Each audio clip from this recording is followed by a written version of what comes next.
कुछ दिन पहले, सबसे पहले आपका बहुत बहुत धन्यवाद कि आप सब यहां डिस्कशन के लिए आए, मेरी बात सुनने आए।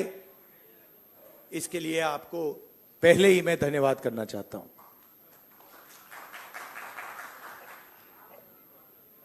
कुछ दिन पहले मैं रायबरेली गया था और वहां मुझे मोची की दुकान दिखी, तो मैं वहां रुक गया। मैं उनके पास जाके बैठ गया, समझना चाहता था ये कर क्या रहे हैं। बातचीत हुई और मैं उनको देख रहा था। मोची हैं, हाथ में अनलिमिटेड स्किल थी उनकी।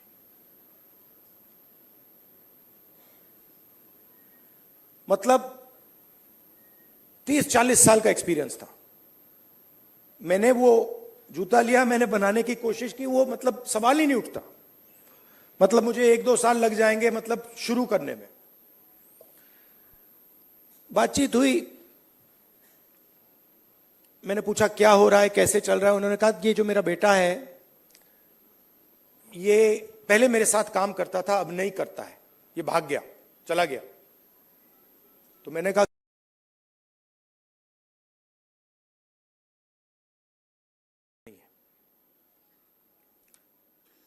और फिर उन्होंने मुझे बोला कि राहुल जी, मेरी लाइफ में सिर्फ एक व्यक्ति ने, मेरे पिता ने मेरी रिस्पेक्ट की है और किसी ने मेरी रिस्पेक्ट नहीं की।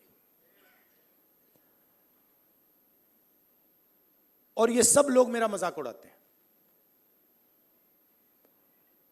तो मैंने कहा, उनसे कहा कि तुम्हें मालूम कैसे कि मजाक उड़ाते हैं? नहीं, कभी कभी तो मुझे सीधा बोल देते और कभी कभी दूसरे लोग मुझे आके कहते हैं।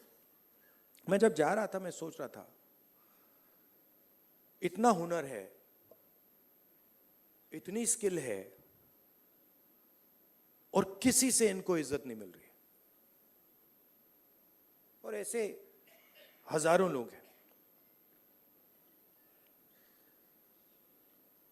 और ये हिंदुस्तान में हर रोज हो रहा है। इस देश में हुनर की इज्जत है ही नहीं।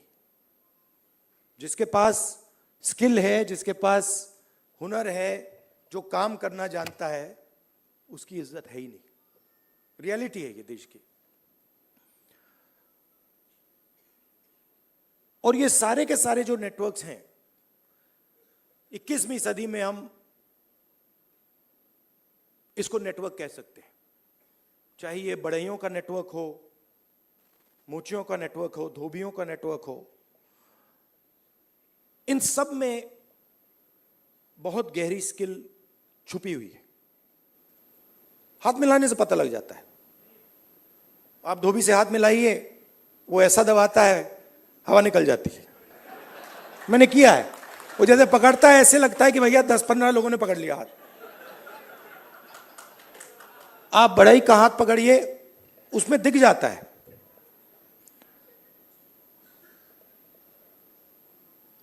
और फिर मैंने मोची भाई से बात की और मैं जो सिस्टम में काम करते हैं उनसे भी बात करता हूं, तो मुझे अंदर से दिखता है, बाहर से भी दिखता है। तो फिर जब मैं उनके साथ बैठा था, मुझे एक बात याद आई। यूपीए की सरकार थी और स्किल डेवलपमेंट मिशन यूपीए के सरकार ने शुरू किया। मतलब उसमें एक नए व्यक्ति को चीफ बनाया और उन्होंने मुझसे टाइम मांगा, तो मैंने कहा मिल लेता हूं। तो आए। टाटा कंपनी के लिए काम करते थे। आए, बैठे और उन्होंने मुझे, इंजीनियर थे शायद, उन्होंने मुझे हिंदुस्तान की जो स्किल डेवलपमेंट है उसके बारे में उन्होंने बोला। और मैं सुना, आधा घंटा बोले कि हम आईटीआई बनाएंगे, आईटीआई में लोगों को ट्रेनर बनाएंगे, ये पूरा उन्होंने डिस्कशन किया। मैं सुन रहा था और फिर मैंने उनसे सवाल पूछा। मैंने कहा देखिए, आप आईटीआई में ट्रेनर लाते हो, वो बढ़ई को कारपेंट्री सिखाता है, प्लम्बर बनाता है, मगर आपने एक बात कभी सोची? कहते हैं क्या? कि आप कह रहे हो स्किल डेवलपमेंट, मगर हिंदुस्तान में स्किल की तो कोई कमी नहीं है।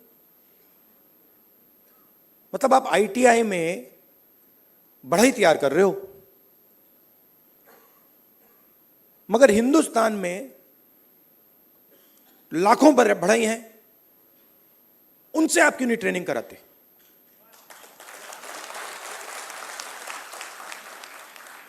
तो ये थोड़ा चौंक गए। मतलब मैंने कहा मतलब बता देता हूं।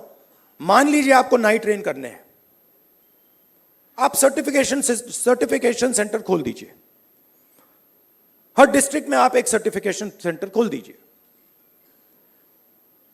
और उत्तर प्रदेश के हर नाई को कह दीजिए, देखिए भैया, आप गुरु हो,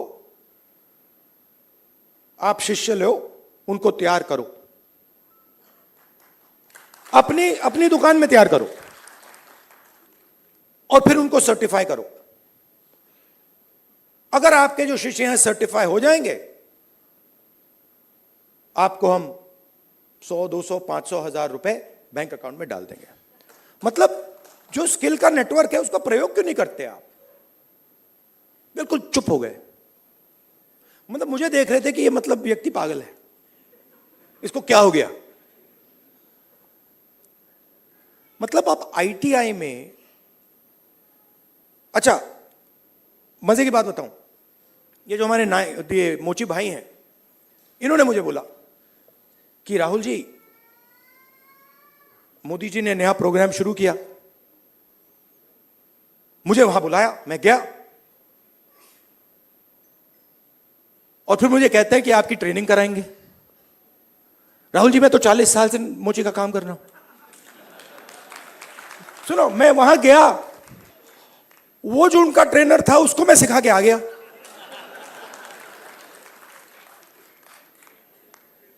तो बात क्या है? चाहे नाई हो, बढ़ई हो, प्लम्बर हो, धोबी हो, मोची हो, किसान हो, नॉलेज इनके हाथ में है, मगर सिस्टम इनसे कोई बात ही नहीं करता। सिस्टम दूसरे डायरेक्शन पे चल रहा है। आपने आईटीआई बना दी, हमारी सरकार ने बनाई, मगर उसका जो नॉलेज सिस्टम है उसका तो कोई कनेक्शन ही नहीं है। तो मैंने उनसे कहा, देखो मैं आपको बताता हूं, अगर आपने नाई ट्रेन करने हैं, मान लो आपने हिंदुस्तान में 10 लाख नाई ट्रेन करने हैं, आप हिंदुस्तान के नाइयों को पकड़ो और कहो भैया आप ट्रेन करो, 6 महीने में 10 लाख नाई आपके सामने आ जाएंगे और कोई ज्यादा पैसा भी नहीं लगेगा, मगर ना। तो हो क्या रहा है?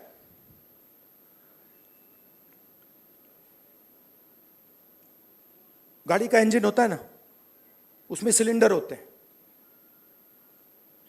मोटरसाइकिल में कभी 1 सिलेंडर होता है, 2 सिलेंडर की होती है, ट्रक 8 सिलेंडर की, 10 सिलेंडर की होती है। हिंदुस्तान में मान लो हिंदुस्तान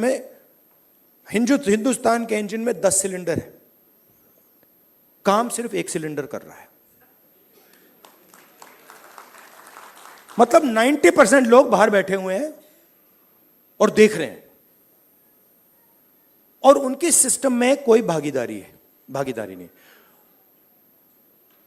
उनके सिलेंडर में ना पेट्रोल मिलता है, ना मेंटेनेंस होती है, ना कोई चेकिंग होती है, एक सिलेंडर छोटा सा टक टक टक टक टक टक टक टक चल रहा है, कह रहे हैं भैया दुनिया में, और कहते हैं भैया सुपर पावर बन जाएगा। कैसे सुपर पावर बन जाएगा?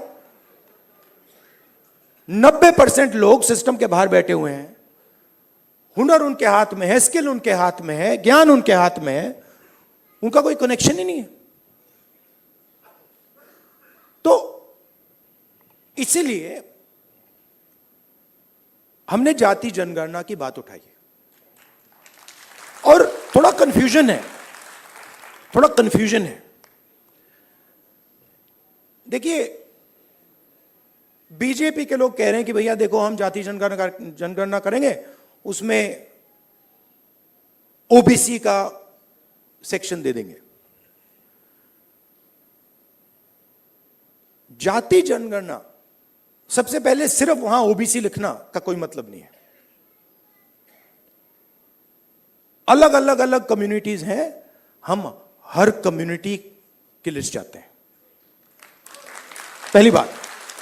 दूसरी बात, हमारे लिए यह सिर्फ सेंसस नहीं है, हमारे लिए यह पॉलिसी मेकिंग का फाउंडेशन है, मतलब नींव है। और हम सिर्फ जाति जनगणना की बात नहीं कर रहे हैं, मैं यहां क्लियरली कहना चाहता हूं, जाति जनगणना से सिर्फ आबादी पता लगेगी, वो बहुत जरूरी कदम है, क्योंकि भागीदारी से पहले आबादी के बारे में पता होना पड़ेगा, क्योंकि भागीदारी तक हम बिना आबादी के तो पहुंच ही नहीं सकते। मगर आबादी लास्ट कदम नहीं है। आप यह मत सोचिए कि आइडिया यह है कि भैया जाति जनगणना हो गई, उसमें सबकी गिनती हो गई और बात वहां खत्म हो जाएगी। नहीं, यह मेरा विजन नहीं है, यह पहला कदम है। मेरा विजन है कि हिंदुस्तान में धन किस प्रकार से बांटा जा रहा है,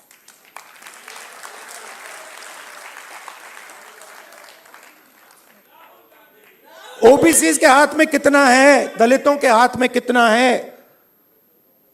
मजदूरों के हाथ में कितना है, पहली बात।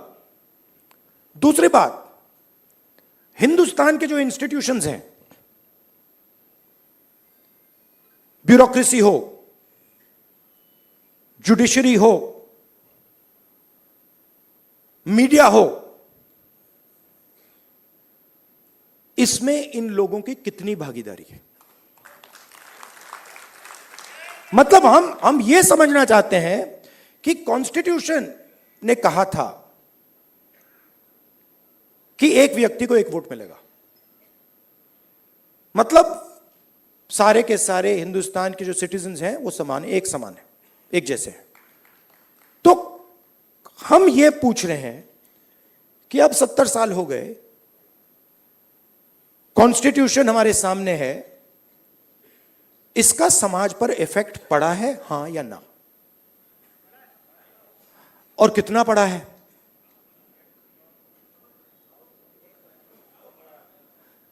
पड़ा है। मगर अगर मैं कॉर्पोरेट इंडिया को देखूं और लिस्ट निकालूं और हिंदुस्तान के 500 सबसे बड़े उद्योगपतियों की लिस्ट निकालूं, मैंने निकाला है, उसमें आपको एक भी दलित, एक भी आदिवासी, एक भी पिछड़े वर्ग का व्यक्ति नहीं मिलेगा। और सिर्फ कॉर्पोरेट इंडिया की बात नहीं कर रहा हूं, आप जुडिशरी देख लीजिए, कॉर्पोरेट इंडिया देख लीजिए, मीडिया देख लीजिए। आप मुझे बता दो, नेशनल मीडिया में दलित एंकर का नाम बता दो मुझे, आदिवासी एंकर का नाम बता दो, ओबीसी एंकर का नाम बता दो, कौन है बता दो। तो नैरेटिव बनाते हैं ना। आप देखिए, हिंदुस्तान में 50% आपने कहा कि आधी आबादी ओबीसी है, उसमें आप 15% दलित जोड़ दीजिए, 8% आदिवासी जोड़ दीजिए। माइनॉरिटीज की बात मैंने अभी की भी नहीं। 73 आता है। 73% दलित, आदिवासी, ओबीसी। कॉर्पोरेट इंडिया में 0, मीडिया में 0। आप हो ही नहीं। तो अब हम अगर पॉलिसी बनाएंगे और हिंदुस्तान की जो सच्चाई, जो रियलिटी है, उसकी बेसिस पे हम पॉलिसी नहीं बनाएंगे तो उसका क्या मतलब है? तो मैं आपसे यह कहना चाहता था कि जाति जनगणना हमारे लिए सिर्फ गिनती नहीं है, जाति जनगणना हमारे लिए पॉलिसी फ्रेमवर्क है और एक प्रकार से हमारा गाइड। जैसे कॉन्स्टिट्यूशन हमारा एक गाइड है जिसपे ये लोग रोज आक्रमण कर रहे हैं, जाति जनगणना, सोशो इकोनॉमिक सर्वे, इंस्टीट्यूशनल सर्वे, ये हमारा दूसरा गाइड होगा।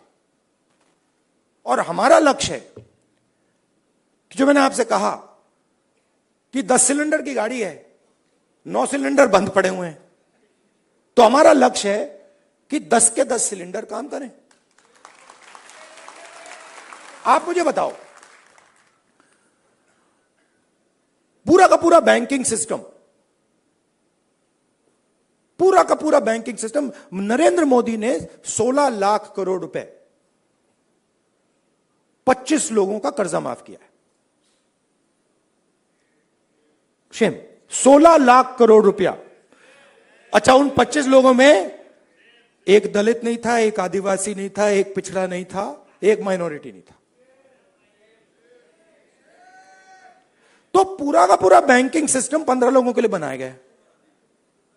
ये जो हमारे भाई हैं जो मोची का काम कर रहे हैं, जिनको पूरी लाइफ में इज्जत नहीं मिली, इनके लिए एक बैंक क्यों नहीं है जो इनकी मदद करे? कहे कि हम स्पेशलाइज्ड बैंक बनाएंगे सिर्फ इनके लिए। तो पॉलिसी मेकिंग फ्रेमवर्क का यह मतलब है, हमारा काम हिंदुस्तान की 100% आबादी की मदद करने का है। हमारा काम 5%, 10% आबादी की मदद करने का नहीं है। वो सरकार का काम हो ही नहीं सकता। और उसके लिए हमें इंफॉर्मेशन चाहिए। 21वीं सदी है, हमें डेटा चाहिए। डेटा है ही नहीं।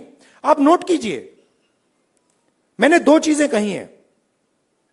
मैंने कहा है कि जाति जनगणना, social economic state census, institutional census हम कराएंगे। और 50% का जो बैरियर है, जिसको हम एक्सेप्ट नहीं करते हैं, फ्रैंकली बोलूं तो इसको हम उड़ा के फेंक देंगे। ये 2 चीजें मैंने कही हैं। और मगर उसके बाद मैंने आज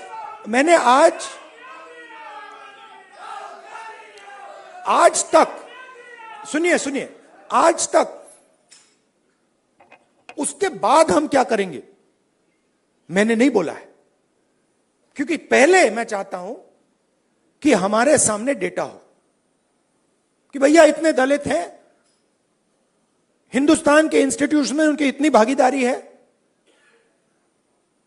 रिजर्वेशन की बात होती है मगर चांस नहीं मिलता। सच्चाई है, सब जानते हैं। उल्टा हो जाता है, लैटरल एंट्री हो जाती है। लैटरल एंट्री हो जाती है। मैं आपको गारंटी देता हूं, लैटरल एंट्री में आपको 90% का कोई नहीं मिलने वाला। एक साइड आपको लैटरल एंट्री से मारते हैं, दूसरे साइड कॉन्ट्रैक्टर। तो मतलब नीचे देखो वहां पिटाई हो रही है, ऊपर देखो वहां पिटाई हो रही है, साइड देखो वहां पिटाई हो रही है, मतलब जहां भी देखो। और 90% आपकी आबादी है। अब अगर आपकी 10% होती तो कोई कह सकता हाँ भैया 10% आबादी है, ठीक है, बट 90% आबादी, आपके बिना देश ही नहीं चल सकता। और फिर मीडिया में आपको दिखेगा भैया, एक पहले क्या होगा, वो बॉलीवुड की बात करेंगे,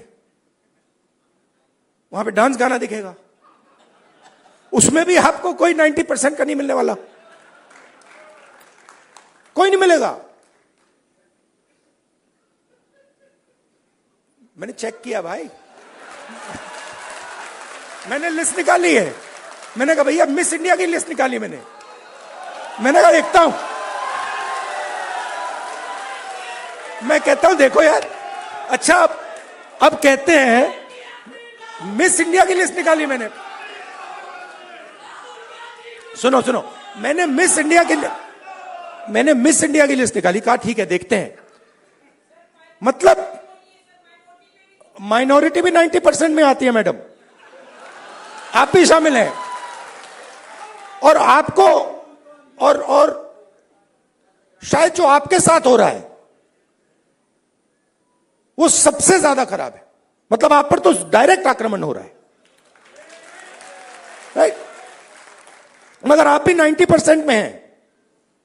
तो मैंने लिस्ट निकाली मिस इंडिया की। मैंने कहा भैया इसमें तो होगा, मतलब एक दलित महिला तो होगी, एक आदिवासी महिला तो होगी ना दलित है, ना आदिवासी, ना ओबीसी, कोई नहीं। तो डांस गाना चलेगा वहां पे, कोई क्रिकेट की बात करेगा,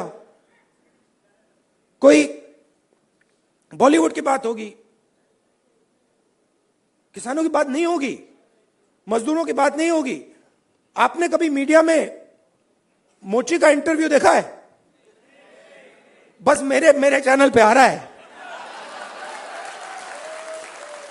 और किसी चैनल पे नहीं आ रहा। आप चाहे मोची हो, बढ़ई हो, प्लम्बर हो, धोबी हो, कभी नहीं दिखेंगे। और ये देश को चलाते हैं लोग। और फिर मीडिया में कहते हैं भैया मोदी जी गले लग गए, सुपर पावर बन गया। कभी वो यूक्रेन भागेंगे, कभी रूस भागेंगे, वो कभी गले लगेंगे और फिर भैया सुपर पावर बन गया, सुपर पावर बन गया। मतलब कैसे बन गया? 90% लोग मतलब शामिल ही नहीं है उसमें, बेरोजगार हैं, भूख लग रही है। तो पूरा का पूरा मतलब डिस्कशन वही 10-15 लोगों में होता है। वही एंकर हैं, वही एक्सपर्ट हैं, वो 5-6 लोग हैं, वही बात बोलते रहते हैं एक दूसरे से, और बाकी हिंदुस्तान देखता रहता है। इसलिए ऐसे डिस्कशन बहुत जरूरी है कि भाई 90% क्या सोच रहा है, क्या हो रहा है, क्या इश्यूज हैं, क्या मुद्दे हैं। अच्छा आप एक और बात नोट कीजिए, किसी की टांग टूटती है,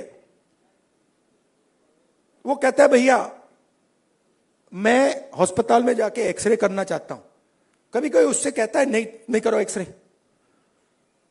कभी नहीं, कोई नहीं कहेगा ना कि भैया एक्सरे मत करो।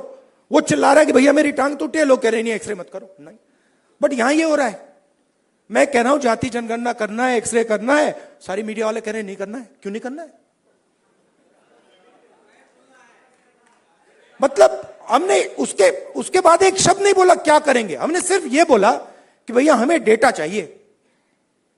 दलित कितने हैं, आदिवासी कितने हैं, माइनॉरिटीज कितने हैं, जनरल कास्ट के लोग कितने हैं, गरीब जनरल कास्ट के लोग कितने हैं, और कौन सी संस्थाओं में बैठे हैं, बिजनेस में कितने हैं, बॉलीवुड में कितने हैं, मिस इंडिया में कितने हैं।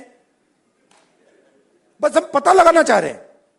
सारे के सारे मीडिया वाले, मोदी जी कहते हैं नहीं भैया पता नहीं लगाओ, देश को बांट रहे हो। भाई 90% की हम बात कर रहे हैं, आप कह रहे हो देश को बांट रहे हैं। कैसे देश को बांट रहे हैं?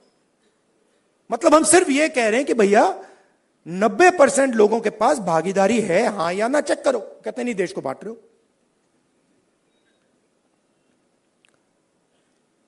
तो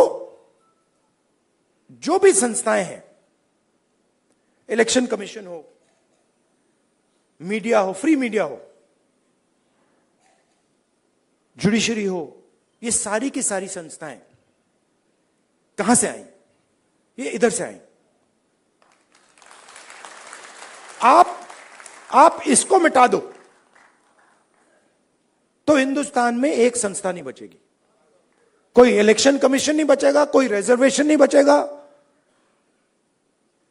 जो आपने कहा कि कॉन्स्टिट्यूशन से फायदा मिला, वो 5-10 साल में सब खत्म हो जाएगा। तो जाति जनगणना जो है वो इसको मजबूत करने का काम है। ये आप समझिए, कॉन्स्टिट्यूशन की रक्षा हम कर रहे हैं जाति जनगणना के थ्रू। क्यों? क्योंकि इसको 10% ने नहीं बनाया है, इसको 100% ने बनाया है। और मैं यह भी कहना चाहूंगा कि इसकी सबसे ज्यादा रक्षा आप लोग करते हो। इसकी रक्षा गरीब करते हैं, किसान करते हैं, मजदूर करते हैं, दलित, आदिवासी, पिछड़े लोग, गरीब, जनरल कास्ट के लोग इसकी रक्षा ये करते हैं। अदानी जी इसकी रक्षा नहीं करते।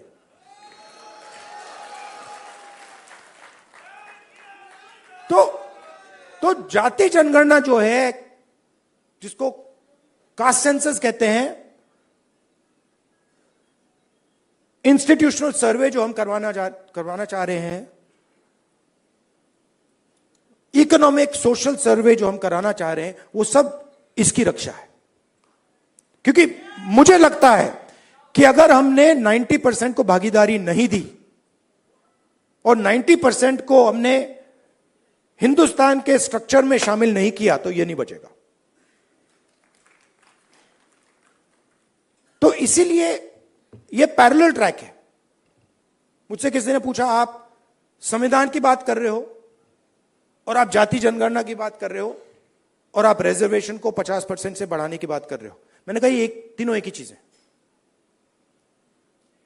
ये दोनों जो चीजें हैं इसको बचाने की है। क्योंकि अगर हम देश में 90% लोगों को भागीदारी नहीं देंगे तो ये नहीं बचने वाला। और हमारा लक्ष्य इसको बचाने का है। ये हिंदुस्तान के गरीब लोगों का प्रोटेक्शन है, किसानों का, मजदूरों का ये प्रोटेक्शन है। इसके बिना, जैसे पहले होता था राजा महाराजा के टाइम में, जो मूड में आता था कर देते थे। वो मोदी जी मॉडल चलाने की कोशिश कर रहे हैं, महाराजा वाला, वो शहंशाह वाला मॉडल। हमने मोदी जी को ये करवा दिया।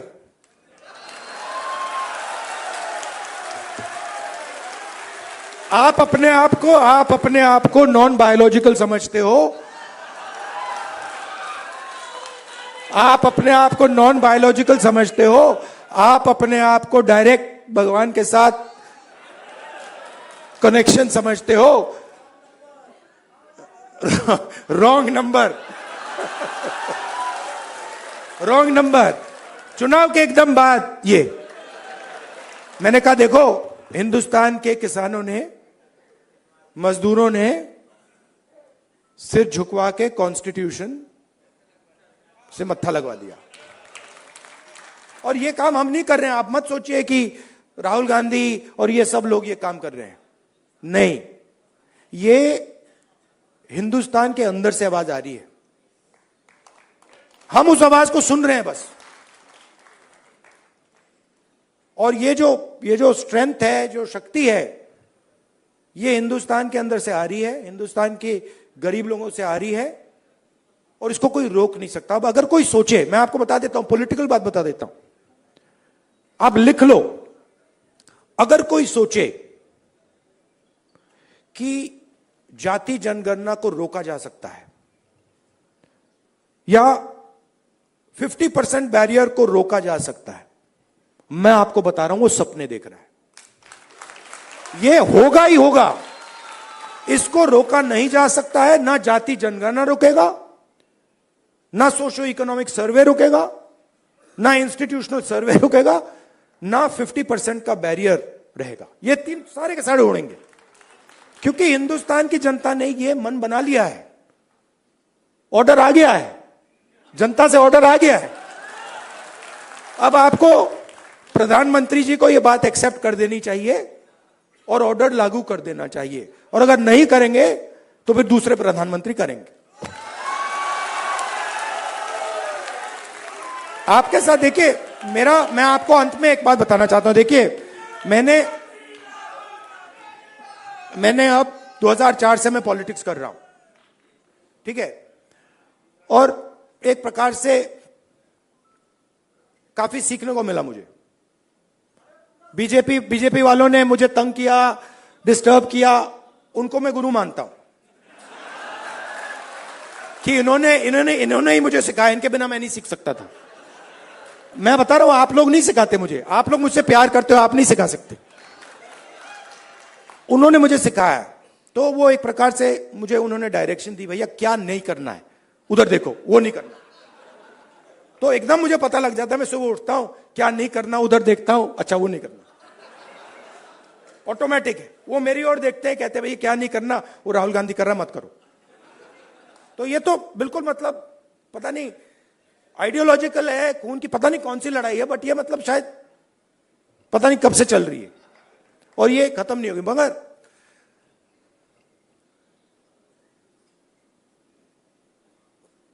हर राजनेता के लाइफ में, हर में नहीं मगर जो सीरियस राजनेता होते हैं उनकी लाइफ में कभी कभी राजनीति से आगे चीज बढ़ जाती है। मैं जाति जनगणना राजनीति के लिए नहीं कर रहा हूं, ये आप मत सोचिए, मुझे इसमें इंटरेस्ट नहीं है। मैं पता है क्यों कर रहा हूं, क्योंकि मुझे जब मैंने हजारों लोगों से बात की है, जब मैंने उस मोची भाई से बात की ना और उसने मुझे बताया कि किसी ने मेरी इज्जत नहीं की लाइफ में, मैं इस बात को एक्सेप्ट नहीं कर सकता। मैं इस बात को एक्सेप्ट करने को तैयार नहीं हूं कि हिंदुस्तान में ऐसे लोग हैं जिनके पास हुनर है, एक्सपीरियंस है, समझ है, मगर रिस्पेक्ट नहीं। मैं इसको एक्सेप्ट नहीं कर सकता। बाकी लोग एक्सेप्ट कर ले, मुझे कोई फर्क नहीं पड़ता। तो मेरे लिए ये औजार है, जाति जनगणना हो, 50% रिजर्वेशन हो, मेरे लिए ये जो हिंदुस्तान के जो आत्मा है, 90% जिसको मैं कहता हूं, गरीब लोग हैं, किसान हैं, उनको इस देश में शामिल करने के औजार है। और मेरे लिए ये मिशन है, मेरे लिए ये, इसमें कोई मतलब, आप देखोगे आने वाले समय में पॉलिटिकल नुकसान भी होगा तब भी करूंगा, आप देख लेना।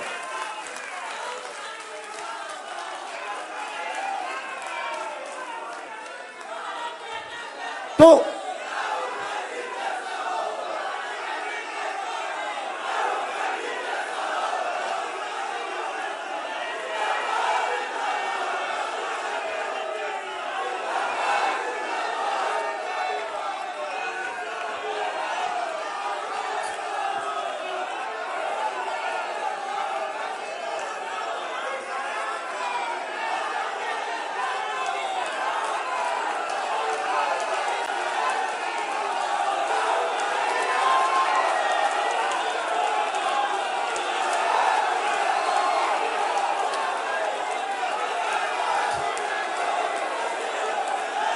अच्छा बोलने दो।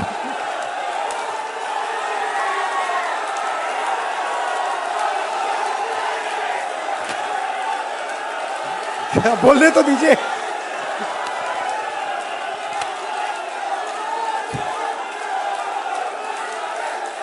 एक बार मैं छोटा था, अच्छा सुनिए दादी, एंड करता हूं मैं अपनी साइकोलॉजी, थोड़ी सी आपको साइकोलॉजी समझा देता हूं।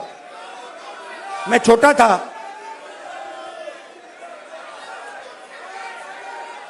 सुनिए थोड़ी सी मैं आपको, तो हुआ क्या, एक दिन एक जर्नलिस्ट आए मेरे पास, लव यू ब्रदर, एक जर्नलिस्ट आए मेरे पास, सीनियर जर्नलिस्ट हैं, तो वो मेरे पास आए, जो मैंने आपको अभी बोला ना, नुकसान हो जाएगा तो भी करूंगा, तो उसको समझा रहा हूं। तो सीनियर जर्नलिस्ट आए, बैठे मेरे पास, उन्होंने कहा राहुल जी, एक सेकंड भाई, आए मेरे पास सीनियर जर्नलिस्ट और उन्होंने मुझे कहा राहुल जी,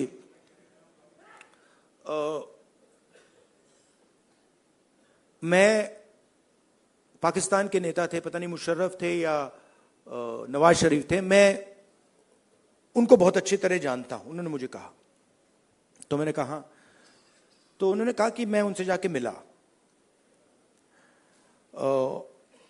और मैंने उनसे कहा कि देखिए, अगर आपने हिंदुस्तान और पाकिस्तान के बीच में पीस करवा दी तो बहुत अच्छा होगा। तो फिर उस व्यक्ति ने, पता नहीं मुशर्रफ था या कौन था, मुशर्रफ ने कहा क्यों? और जर्नलिस्ट ने कहा कि क्योंकि अगर आप हिंदुस्तान और पाकिस्तान के बीच में पीस करा दोगे तो सदियों के लिए लोग आपका नाम याद रखेंगे। लॉजिक ये थी। मैं सुन रहा था, मुझे बता रहे थे, मतलब कि आपको नाम याद रखवाने के लिए काम करना चाहिए। मतलब मैं सोच रहा था, और जैसे मैं सोच रहा था, सुन रहा था उनकी बात, मुझे एक बात और याद आई। यही सवाल मैंने दादी से पूछा था जब मैं छोटा था। मैं दादी के पास गया, मैंने कहा दादी,